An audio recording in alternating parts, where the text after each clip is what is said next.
This is a Disneyland original little long-playing record, and I am your story reader. I'm going to begin now to read the story of Robin Hood. You can read along with me in your book. You will know it is time to turn the page when Tinker Bell rings her little bells like this.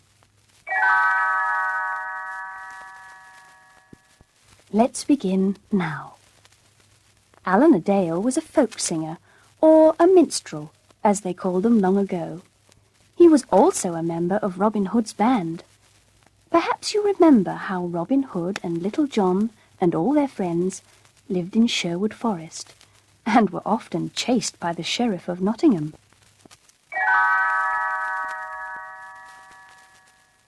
The Sheriff took tax money from the poor, and gave it to Prince John, who was already rich. Then Robin borrowed it back again. One day, Robin Hood and Little John heard the royal coach coming. Sure enough, there was Prince John, counting his gold and trying on the king's crown that belonged to his brother Richard. King Richard was off on the Crusades because Sir Hiss, John's adviser, had hypnotized him. Prince John and the coach were too much of a temptation. Robin and Little John disguised themselves as gypsies and asked to tell the royal fortune. While kissing Prince John's hands, Robin took the stones out of his rings. Little John, meanwhile, helped himself to the gold in the treasure chest, and the solid gold hubcaps on the coach. When the prince tried to follow them, the coach wheels came off, and the royal party landed in the mud. Prince John sent his sheriff around to collect more taxes.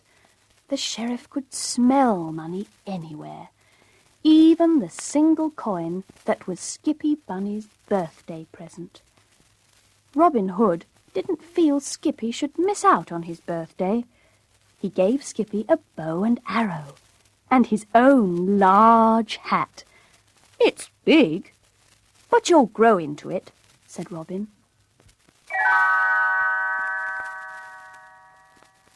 The first time Skippy tried the bow, his arrow went over Prince John's castle wall. Maid Marian and Lady Cluck were on the other side. Marian was Robin's friend. Long ago, they had been childhood sweethearts. In the forest, Friar Tuck, another member of Robin's band, came to tell him an archery contest was to be held. Maid Marian would give a kiss to the winner. Naturally, Robin wanted to go. Besides, wasn't he the best archer in the land?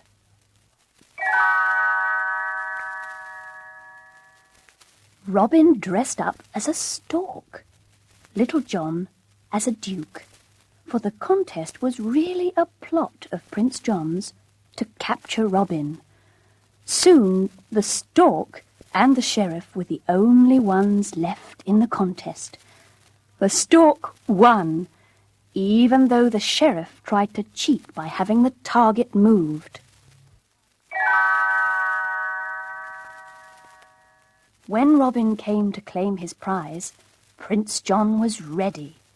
Robin was seized and tied up, but Little John grabbed the prince from behind, forcing him to let Robin go. Then a big fight began. The prince's guards were about to seize Maid Marian, so Robin climbed a pole, grabbed a rope, and swung down to her rescue. Then he and his friends escaped to the forest. In a quiet glen, hidden by a waterfall, the men of Sherwood and the villagers of Nottingham held a celebration. Little John sang them a song, making fun of Prince John.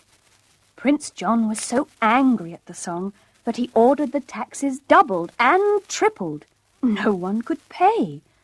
Prisons were full. The sheriff even robbed the church poor box, and then jailed Friar Tuck for objecting. Now Robin was in real danger. Prince John knew he would try to rescue Friar Tuck. Robin and Little John decided to scale the high wall around the jail before dawn. The sheriff was asleep. His deputies, Nutsy and Trigger, were not. Robin captured Nutsy, and disguised in Nutsy's cape, he stole the sheriff's keys. Then he opened the door of the jail. Little John freed Friar Tuck. Then the friar released the other prisoners. Robin, meanwhile, had climbed up a long rope to Prince John's bedroom. Prince John was sound asleep, surrounded by bags of gold. Robin rigged a double rope between the bedroom window and the jail and tied the bags of gold to it.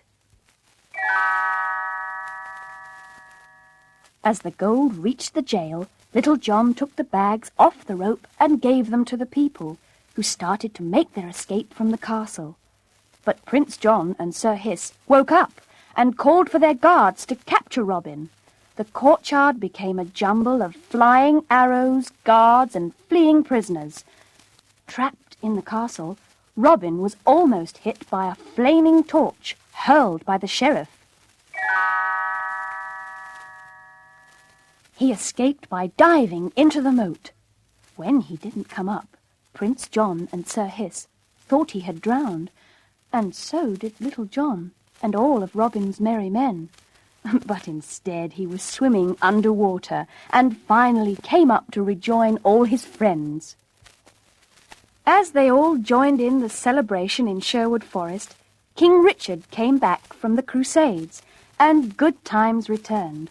Robin Hood and Maid Marian were married, and all their friends came to wish them happiness.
Robin Hood